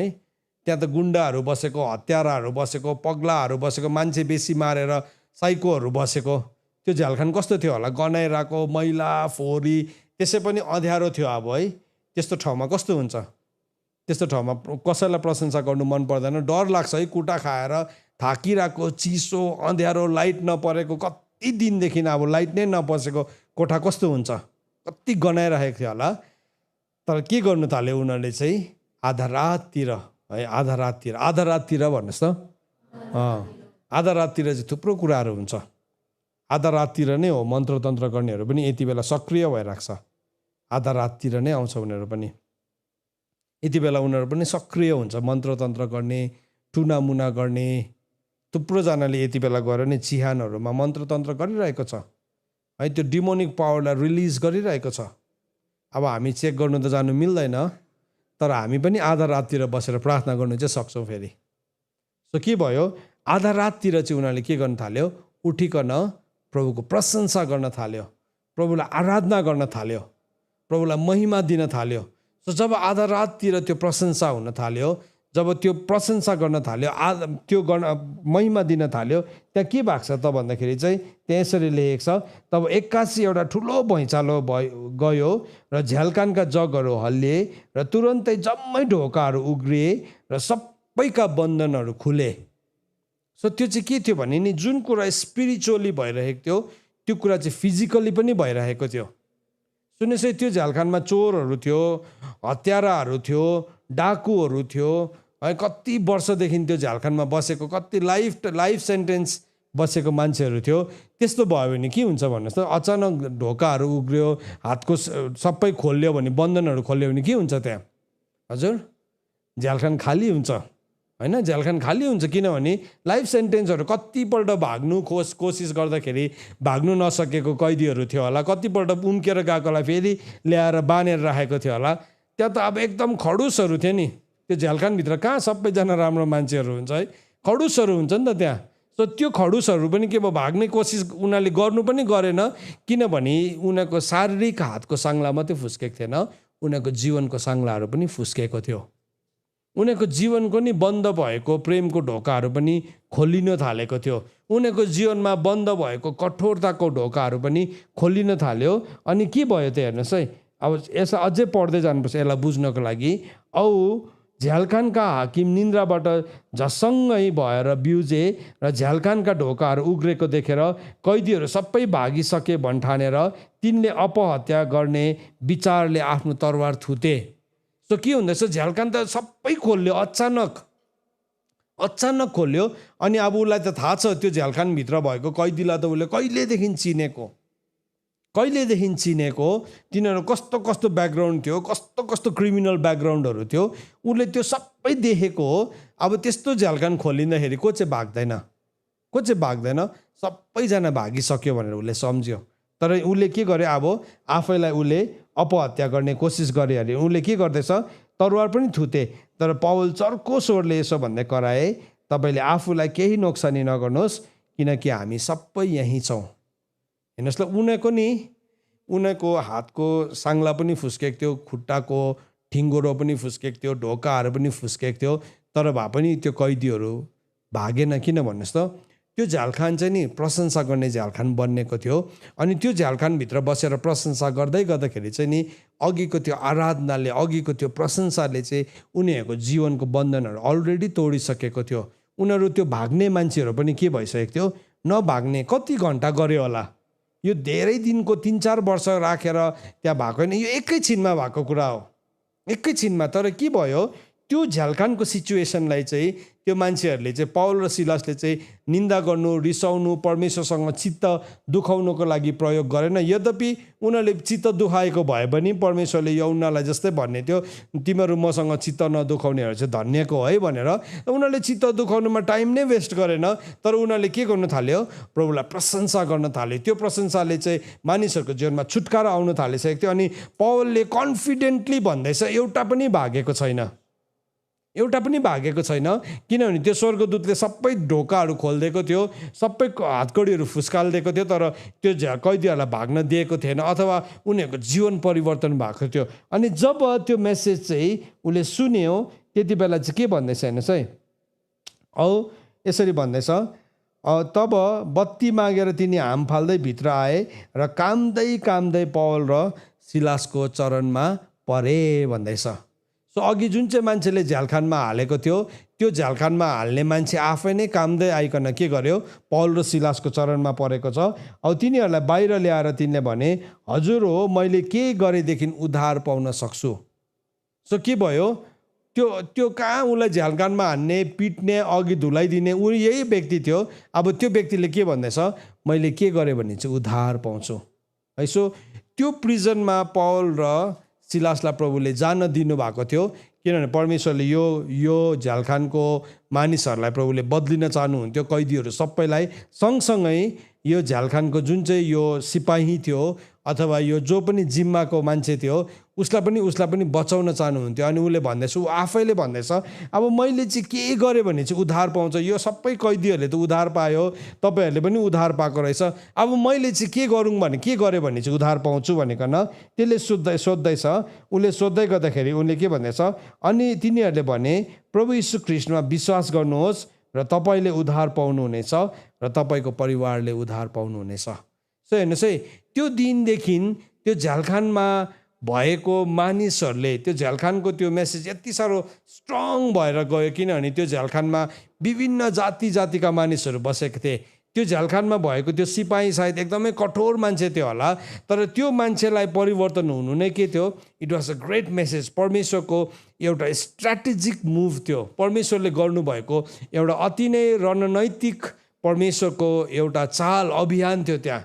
सो त्यस्तै प्रकारले शत्रुले हामीलाई झ्यालखानमा हाल्न चाहन्छ, सार्वजनिक झ्यालखानमा हाल्न चाहन्छ, जहाँ हामीलाई पब्लिकली लाजमा बनाउन चाहन्छ, अथवा हामीलाई भित्री झ्यालखानमा हाल्न चाहन्छ। हामी भित्री कतिजना भित्री रूपमा अलरेडी झ्यालखानमा पसिसकेको छ, भित्री रूपमा यति साह्रो तितो भएको छ, यति साह्रो के भन्नु, उसको लाइफमा बिटरनेस आएको छ अनि ऊ झ्यालखानमा पसेको छ। तर तपाईँको जीवनमा पनि शैतानले त्यो झ्यालखानमा तपाईँलाई पुर्याउन चाहन्छ। तर in spite of all that bitterness, त्यो सबै तितोपना, त्यो सबै तिक्तता, त्यो सबै रिसको, त्यो चोट लागेको, बदला लिने भावनाको बिचमा उनीहरूले त्यो सबै समय चाहिँ बदला, रिस, चोट, प्रभु हामीलाई यस्तो गर्नेको चाहिँ त्यसलाई बिगार भइजाओस्, त्यसमाथि जलप्रलय आइहालोस् भनेर त्यस्तो खालके प्रार्थना गरेन। तर उनीहरूले हात उचालिकन प्रभुलाई प्रशंसा गर्न थाले, उनीहरूले प्रभुको महिमा गर्न थाले। जसै उनीहरूले त्यो गर्न थाले, त्यहाँ के भयो, सबै कैदीहरूको जीवनमा पनि उद्धार आयो। त्यो उद्धारलाई देखेर त्यो कप्तानले पनि भन्दैछ, मैले चाहिँ के गरेदेखि अब उद्धार पाउँछ, यिनीहरूले त पाएछ, अब मैले चाहिँ के गर्दादेखि पाउँछ। सो उसले के भन्न थाल्यो, तपाईँले विश्वास गर्नुहोस् यीशु ख्रीष्टलाई, अनि तपाईँ र तपाईँको घरानाले के पाउँछ, उद्धार पाउँछ। सो त्यो ठाउँमा के भयो, उद्धारको एउटा ढोका खोल्यो। त्यो प्रिजन चाहिँ आराधना गर्ने एउटा प्रिजन भयो। सो त्यो झ्यालखानमा पनि परमेश्वरले जान दिनुहुन्छ, हामीलाई जान दिनुहुन्छ। सो यो अर्को किसिमको झ्यालखान देख्यौ, एउटा यौना पसेको झ्यालखान देख्यौ, एउटा चाहिँ पौल र सिलास पसेको हामी झ्यालखान देख्यौँ। अर्को झ्यालखान पनि बाइबलमा छ, जसको विषयमा चाहिँ प्रकाशको किताब 2 अध्यायको 10 पदमा लेखेको छ। प्रकाशको किताब 2 रेभलेसन च्याप्टर 2 भर्स 10 मा प्रभुले भन्नुभएको छ। पढौँला हामी प्रकाशको किताब। यो त हामीले कति खेप पढेका छौँ, तरै भए तापनि हामी एकपल्ट फेरि पढ्छौँ। प्रकाशको किताब 2 अध्यायको 10 पद। यहाँ कसरी लेखेको छ भन्दाखेरि, यो चाहिँ प्रभुले स्मर्नाको मण्डलीलाई भनेको है। स्मर्नाको मण्डलीलाई भन्दैछ, तिमीले यसरी लेखेको छ, तिमीले भोग्नै लागेका कष्टहरूसँग नडराऊ। हेर, दियाबलसले तिमीहरूमध्ये कतिजनालाई तिमीहरूको जाँचको निम्ति कैदमा हाल्न आँटेको छ। सो कैद चाहिँ त्यो ठाउँ हो जहाँ चाहिँ नि एउटा मान्छेको विश्वास जाँचिन्छ, एउटा मान्छेको विश्वास जाँचिन्छ। सो एउटा प्रभुमा राम्रो बढिरहेको छ, जागृति आइरहेको छ, त्यसको बिचमा चाहिँ नि प्रभुले हामीलाई जाँच्नुहुन्न होइन। प्रभुले त्यो जागृतिको बिचमा झन् बेसी जाँच्नुहुन्छ, झन् बेसी प्रभुले हामीलाई चेक गर्नुहुन्छ। यहाँ पनि भन्नुहुँदैछ, स्मर्नाको मण्डलीलाई पनि भन्नुहुँदैछ, तिमीहरूमध्ये कतिजनालाई जाँच्नको निम्ति, टु टेस्ट यु भनेको छ। तिमीहरूलाई कहाँ हाल्नु आँटेको छ? तिमीहरूलाई कैदमा हाल्नै आँटेको छ। सो कैद चाहिँ त्यो ठाउँ हो जहाँ हामी जाँचिन्छौँ, जहाँ चाहिँ शैतानले हामीलाई परीक्षा गर्न सक्छ। मैले भने नि, त्यहाँ कि चाहिँ ब्रेकडाउन हुन्छ हामी, कि चाहिँ हामीले त्यहाँ भएको कुराहरूलाई ब्रेकडाउन गरिदिन्छौँ। दुईवटा कुरा। यूहन्ना ब्रेकडाउन भयो, पावल र सिलासले चाहिँ के गर्यो? सिचुएसनलाई ब्रेकडाउन गर्यो। सो म तपाईँलाई भन्न चाहन्छु, आज म यो कुरा सिक्न चाहन्छु, हामीलाई परिस्थितिले ब्रेकडाउन नगरेको होस्, परिस्थितिलाई ब्रेकडाउन गर्ने हामी व्यक्ति बनिन सकौँ। परिस्थितिले हामीलाई नभचाएको होस्, हामी परिस्थितिलाई भचाउने व्यक्ति बनिन सक्छौँ। सो प्रभुले यहाँ भन्दै हुनुहुन्छ, तिमीहरूले भोग्न लागेको कष्टहरूसँग नडराऊ। सो कष्ट थियो, स्मर्नाको मण्डलीलाई भन्यो तिमीलाई कष्ट छ। अब स्मर्नाको मण्डली चाहिँ के थियो? अब ऊ चाहिँ स्मर्ना भनेको चाहिँ एउटा मुर्र हो। स्मर्ना भनेको चाहिँ नि मुर्र हुन्छ नि, धूप, सुन धूप मुर्र भनेको छ नि बाइबलमा। मुर्र भनेको चाहिँ एउटा यस्तो ओइन्टमेन्ट हो, यस्तो किसिमको एउटा तत्त्व हो, जब त्यसलाई आगोमा हालिन्छ तब मात्रै त्यसको सेन्ट आउँछ। जब त्यसलाई जलाउँछ तब मात्रै त्यो मुर्रको सेन्ट आउँछ। सो त्यस्तै प्रकारले नि हामीभित्र जीवनको सुवासना छ, त्यो सुवासना बाहिर निस्कियोस् भनेर चाहिँ हामीलाई प्रभुले आगोमा हालिदिनुहुन्छ। हामीलाई आगोमा हालेर जल्नु थाल्छ नि, हाम्रो जीवनको सुवासनाहरू बाहिर निस्किन थाल्छ। सो यो मण्डलीलाई पनि प्रभुले के भन्दै हुनुहुन्थ्यो? प्रभुले भन्नुहुँदैछ, तिमीलाई चाहिँ हाल्नु आँटेको छ, तिम्रो विरुद्धमा गरेको निन्दा। माथिदेखि नै पढ्छु है, 9 पददेखि हेर्नुहोस्, तिम्रो कष्ट र तिम्रो दरिद्रता, तर तिमी त धनी छौ। हेर्नुहोस्, संसारिक दरिद्रतालाई चाहिँ परमेश्वरले धनीको रूपमा देख्नुहुन्छ, धनकै रूपमा देख्नुहुन्छ। तर तिमी त धनी छौ र यहुदी हु भनेर हिँड्ने, तर ती त्यस्ता होइनन्, तर शैतानको स्वभावका भएका तिनीहरूको निन्दा मलाई थाहा छ। सो के भयो? निन्दा गरे नि स्मर्नाको मण्डलीलाई, किनभने उसले चिन्थ्यो स्मर्नाको मण्डलीले पापको विरोध गर्थ्यो, पापको विरोध गर्थ्यो। उसले झुटालाई झुटा भनिदिन्थ्यो, जुन कुरा गलत थियो गलत भनिदिन्थ्यो। किङडमको म्यान्डेटदेखि बाहिर चाहिँ उसले काम नै गर्दैन थियो। सुन्नुहोस् है, हामीले एउटा कुरा याद राखौँ, राज्यको म्यान्डेटदेखि बाहिर भएको सबै कुरा चाहिँ युजलेस हो। त्यो सबै चाहिँ काठ घाँस पराल हो। हामी जति बेसी त्यसमा हाम्रो समयलाई फोकस गर्छौँ नि, हामी त्यति नै हाम्रो समय बर्बाद गर्दै गरेका हुन्छौँ। तर जुन चाहिँ राज्यको म्यान्डेट छ, गरिबले सुसमाचार सुन्नु, अन्धाहरूको आँखा खोलिनु है, अनि शैतानद्वारा पेलेकोहरू स्वतन्त्र हुनु, परमेश्वरको प्रसन्नताको वर्ष घोषणा गर्नु है, त्यो कुराहरू जुन चाहिँ छ, लङ्गडाहरू हिँड्नु, त्यो कुरा चाहिँ राज्यको म्यान्डेट हो। यदि त्योदेखि बाहिर अरू जति पनि कुराहरू छ त्यो चाहिँ बिब्लिकल होइन, द्याट इज परमेश्वरको वचनमा छैन त्यो कुराहरू। सो प्रभुले यूहन्नालाई पनि भन्नुभयो, तिम्रो इस्यु छ तिम्रो लाइफमा सानोतिनो कुराहरू, तर त्योभन्दा ठुलो कुरा यो छ। अब यो कुरालाई स्मर्नाको मण्डलीले बुझेको थियो, अनि त्यो बुझ्ने बित्तिकै के भयो? शैतानको निन्दा गर्नेहरू आइहाल्छ। तपाईँलाई निन्दा गर्नेहरूको कमी छैन, तर प्रभुले भन्नुभएको छ तिमीले कष्ट भोग्न लागेको कुराहरूदेखि नडराऊ है। दियाबलसले तिमीहरू कतिजनालाई तिमीहरूको जाँचको निम्ति कैदमा हाल्न आँटेको छ। जाँचिनको निम्ति हाल्छ त्यहाँ। त्यो ठाउँमा हामी जाँचिन्छौँ पनि, त्यो ठाउँमा हाम्रो मोरल ब्रेकडाउन हुनसक्छ, हाम्रो स्पिरिचुअल ब्रेकडाउन हुनसक्छ, या त हामी भित्र भएको आत्माद्वारा चाहिँ हामी परिस्थितिलाई नै ब्रेकडाउन गरिदिन्छौँ है। कुन चाहिँ हो हामी त्यसमा? हामी चाहिँ परिस्थितिको अगाडि टुट्ने मान्छे हो कि परिस्थितिलाई नै टुटाउने व्यक्ति हो? प्रभुले भन्नु 10 दिन चाहिँ कष्ट हुन्छ, तर मृत्युसम्म विश्वासी हो।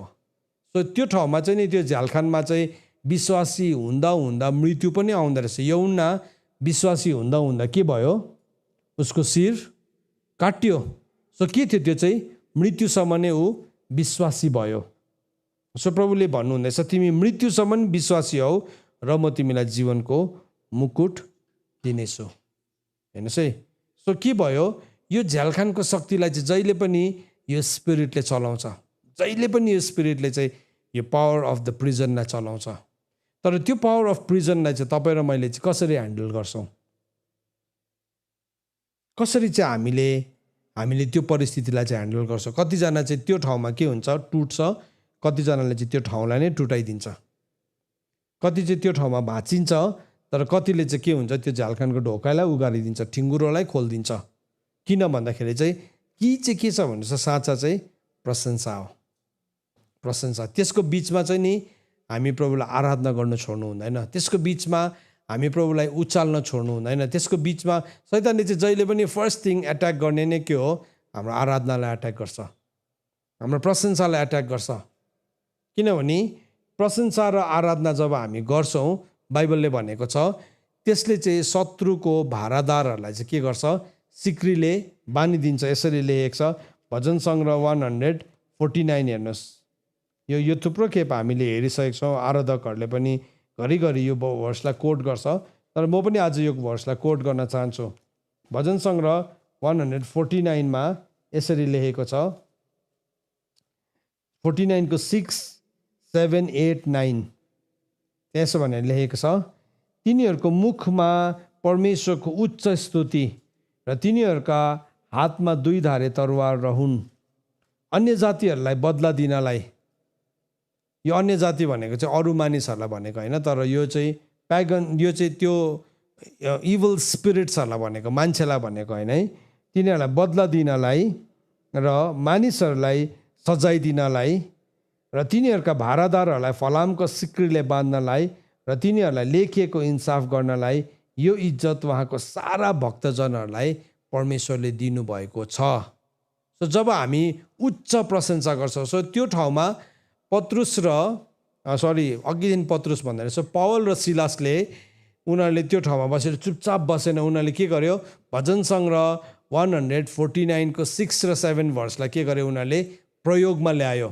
जब उनीहरूले प्रयोगमा ल्यायो, त्यो प्रिजन चाहिँ के भयो, छुटकाराको ठाउँ भयो। त्यो झ्यालखान चाहिँ एउटा उद्धारको ठाउँ भयो। त्यहाँ जतिजना मानिसहरू पसेका थिए उनीहरू स्वतन्त्र हुन थाले, उनीहरू बन्धनबाट मुक्त हुन थाले, अनि त्यसको एरिया के भयो, बढ्दै बढ्दै गएको छ। सो हामीले याद राख्नुपर्छ, हामीलाई चाहिँ जहिले पनि परमेश्वरले त्यो ठाउँमा जानु दिनु हुँदाखेरि चाहिँ हामीले कसरी चाहिँ यो ठाउँलाई ह्यान्डल गर्छौँ। त अब यहाँ हेर्नुहोस् है, 19 र 20 पदमा, प्रेरितको किताब 5 अध्यायको 19 र 20 पदमा यसो भनेर लेखेको छ। अब यो कुरालाई म फेरि नेक्स्ट टाइम कन्टिन्यू गर्न चाहन्छु, तर अलिकति यसलाई समराइज चाहिँ गरिरहन चाहन्छु है। तर प्रभुको एउटा दूतले ती राति झ्यालखानका ढोकाहरू खोलिदिए र तिनीहरूलाई बाहिर ल्याएर भने, जाऊ र मन्दिरमा खडा भएर यस जीवनको सारा सन्देश मानिसहरूलाई सुनाऊ। अघि पत्रुस र उसको साथीहरूलाई चाहिँ झ्यालखानमा हालिदिएको थियो, परमेश्वरले स्वर्गदूतलाई पठाउनु भयो अनि उनीहरूलाई झ्यालखानबाट निकाल्नु भयो। अनि त्यो झ्यालखानबाट निस्केको खबर चाहिँ फेसबुकमा छाप है, तिम्रो त्यसबाट धेरै पैसाहरू कमाऊ, तिमी आफैलाई फेमस बनाऊ भनेन, तर यहाँ के भन्दैछ, जाऊ र तिमीहरू मन्दिरमा खडा भएर जीवनको सारा सन्देश मानिसहरूलाई सुनाऊ। आज जीवनको सन्देश नै सुनेको छैन संसारले। संसारले सुनेको मेसेज चाहिँ कसरी धनी हुने है, कसरी हामी बाठे हुने, कसरी अर्कोलाई खसाल्ने, कसरी चट्टु हुने, त्यो मेसेजहरू बेसी सुन्छ हाम्रो जीवनबाट। तर स्वर्गले चाहिँ के भन्दैछ, तिमीले गएर जीवनको सारा सन्देश सुनाऊ, एउटा पनि नछोड। एउटा जीवनको सारा सन्देश भन्ने सबैजनाले भन्नुहोस् त, जीवनको सारा सन्देश। हामी चाहिँ नि जीवनको सारा सन्देश प्रचार गर्ने व्यक्ति हुनुपर्छ। जीवनको सारा सन्देश। मान्छेले केसको विषयमा प्रचार गर्छ, रुखको विषयमा, कुकुरको विषयमा, बिरालुको विषयमा, कसैले त ल्यापटपको बारेमा पनि प्रचार गर्छ है, कसैले त मोबाइल फोनको बारेमा पनि प्रचार गर्छ, कसैले त कुनै कसको कथा भनेर हिन्दी पिक्चरको कथा भनेर सकिदिन्छ कतिजनाको मेसेजहरू। त त्यहाँ जीवनको एउटा कुराहरू पनि छैन। तपाईँ के कुरालाई सुन्दै हुनुहुन्छ? तपाईँ पिक्चरको कथा सुन्दै हुनुहुन्छ? हिन्दी मुभीको हिरोले यस्तो हेर्का अरे, त्यहाँदेखि हिरोइनले त्यसो हेर्का अरे, स्पाइडरम्यान चाहिँ यसरी उड्यो अरे, त्यहाँदेखि त्यो रातो थियो अरे, त्यहाँदेखि त्यो कालो भयो अरे, त्यस्तो मेसेजहरू गरिरहेको हुन्छ कतिजनाले। अन्त हामीलाई पनि के लाग्छ, वाह आज स्पाइडरम्यानको मेसेज भन्ने क्या मजा आयो। त्यो चाहिँ फेरि याद भइरहन्छ, जिन्दगीभरि नबिर्सिने मेसेज हुन्छ। त्यो चाहिँ टालिएर बसेको हुन्छ, त्यो माकुराको जाल जस्तै टालिएर बसेको हुन्छ। तर यहाँ स्वर्गदूतले भन्दैछ, तिमीहरूले चाहिँ गएर खडा भएर जीवनको सारा सन्देश सुनाऊ। अनि प्रभुको वचनमा नि यौन्नाको किताब 6 अध्यायको 68 पदमा, यौन्नाको किताब 6 अध्यायको 68 पदलाई यदि हामीले हेऱ्यौँ भने, जब प्रभु यीशु ख्रीष्टले जीवनको सन्देशलाई सुनाउन थाल्नुभयो, यौन्नाको किताब 6 अध्यायमा प्रभु यीशु ख्रीष्टले जीवनको सन्देश सुनाउनु हुँदाखेरि चाहिँ सबैजना मान्छेले के गर्यो? प्रभुलाई छोडेर गयो सबैजनाले। अनि 6 अध्यायको 67मा प्रभुले सोध्नुभयो, अब तिमीहरू पनि छोडेर जाने भनिकन प्रभुले सोध्नुभयो। सो त्यति बेला पत्रुसले के भनेको छ? प्रभु हामी तपाईँलाई छोडेर कहाँ जानु? जीवनको कुरा त तपाईँसँग छ। हेर्नुहोस् है, पत्रुस किन, मैले अस्ति पनि तपाईँलाई भन्दै थिएँ, पत्रुस किन भयङ्कर थियो? पत्रुस भयङ्कर फेलियर थियो, तर पत्रुसले एउटा कुरा चाहिँ जानेको थियो। त्यो एउटा कुरा चाहिँ के भने, जीवनको कुरा चाहिँ सबै कोसँग छ? येशू ख्रीष्टसँग छ भनेर उसले त्यति मात्रै भए पनि बुझेको थियो। हो, त्यो बुझ्यो भने चाहिँ नि प्रभुले त्यो बुझाइमाथि, त्यो रेभलेसनमाथि चाहिँ आफ्नो चर्चलाई प्रभुले बिल्ड गर्नुहुन्छ। त्यो प्रकाशमाथि चाहिँ नि प्रभुले आफ्नो चर्चलाई बिल्ड गर्नुहुन्छ। प्रभुले हुन, यु आर द्याट रक, तिमी चाहिँ त्यो चट्टान हो जसमाथि चाहिँ म मेरो मण्डलीलाई खडा गर्छु भनिकन प्रभुले भन्नुभयो। सो पत्रुसले यो कुरालाई बुझ्यो। अनि पत्रुसले 68 पदमा के भन्दैछ? उसले भन्दैछ, प्रभु हामी कस कहाँ जानु? किनभने अनन्त जीवनको वचन त तपाईँसँग छ। सो जुन कुरा अनन्त जीवनको वचन सुनेको थियो नि अघि पत्रुसले, त्यो स्वर्गदूतले के भन्दैछ? गएर सबै सुनाइदेऊ, सबै भनिदेऊ है। हामी जीवनको सन्देश चाहिँ तर नि कडा हुन्छ। जीवनको सन्देश चाहिँ जीवन ल्याउँछ नि त, त्यहाँ मृत्युलाई हटाउँछ नि त। त्यो यीशु ख्रीष्टले जीवनको सन्देश बोल्ने बित्तिकै के भयो? यसो फर्केर हेरेको त 5000मा त 12जना मात्रै थियो। अघि 5 रोटी खाइन्जेलसम्म त 5000 थियो। फर्केर जीवनको कुरा, जीवनको रोटी मै हुँ, स्वर्गबाट ओर्लेर आएको रोटी मै हुँ भन्ने बित्तिकै यसो फर्केर हेरेको त कोही पनि थिएन। अनि अब तिमीहरू पनि जाने भन्दाखेरि चाहिँ पत्रुसले भन्यो, होइन हामी तपाईँलाई छोडेर कहाँ जानु? जीवनको कुरा त तपाईँसँग छ। सो त्यही जीवनको सन्देश चाहिँ तिमीहरूले सुनाइदेऊ। सो चर्च, आज नि प्रभुले हामीलाई यो म्यान्डेट दिनुभएको छ। 5वटा म्यान्डेट अघि हामीले याद राख्यौँ। लुकाको किताब 5 अध्यायको 18 र 19 पद याद राख्नुहोस्। यो म्यान्डेटलाई आफ्नो घरमा नि फ्रेम गरेर राख्नुपर्ने चाहिँ साँच्ची नै यो फ्रेम गरेर राख्नु चाहिँ तिमीलाई धनी बनाउँछु भन्ने पुरा राख्छौँ हामी। त्यस्तो आजदेखि म तँलाई आशिष दिन्छु भन्ने वचनहरू राख्छ, राम्रै हो। तर यो पनि सँगसँगै राख्नु, त्यो आशिष पाएर चाहिँ यो म्यान्डेट पुरा गर्नुपर्ने रहेछ भनेर हामीलाई थाहा हुन्छ। नत्र भने आशिष पाएर के गर्नु हामीलाई थाहै हुँदैन है। म्यान्डेटलाई हामीले लुकाको किताब 4 अध्यायको 18 र 19 पदको म्यान्डेटलाई चाहिँ नि हामीले फ्रेम गरेर राखौँ। हाम्रो जीवनमा हृदयभित्र फ्रेम गरेर राखौँ, हाम्रो भित्ताहरूमा फ्रेम गरेर राखौँ। हामी सिकौँ यो चाहिँ जीवनको कुरा हो। त्यो म्यान्डेटलाई नि यदि चर्चले बुझ्यो भने त्यो चर्च पावरफुल हुन्छ, त्यो समूह पावरफुल हुन्छ। होइन भने चाहिँ नि हाम्रो डल्लै समयहरू चाहिँ कहाँ जान्छ? कुनै कसलाई विस गर्दाखेरि, कुनै कसलाई खुवाउँदाखेरि, कुनै कसलाई पार्टी दिइरहँदाखेरि, कुनै कसको बेबी सावरमा जाइरहँदाखेरि है, सबै दिनहरू त नि मान्छेको कहाँ छ? त्यही नै हत्तु छ। गिफ्ट पुऱ्याउँदा बेबी सावर अरे, एनिभर्सरी अरे, कुनै के अरे, कुदेको छ। रियल इस्यु चाहिँ कहिले गर्ने? के प्रभुले हामीलाई त्यो कुराहरू गर्न पठाउनु भएको हो? होइन, त्यसको लागि पठाउनु भएको। त्यो छ, इम्पोर्टेन्ट होला, आफ्नै ठाउँमा छ, नगर्नुहोस् भन्दिनँ, त्यो भन्ने मेरोमा अधिकार पनि छैन वास्तवमा। तर परमेश्वरले त्योभन्दा बियोन्डको कुरालाई पठाउनु भएको हो। सो यो मान्छेहरू चाहिँ झ्यालखानमा जाँदै गर्दाखेरि पनि आराधना गर्यो। अनि त्यो आराधनाले के गर्न थाल्यो? परिस्थितिलाई बदलिन थाल्यो। अनि स्वर्गदूतले बाहिर निकाल्यो।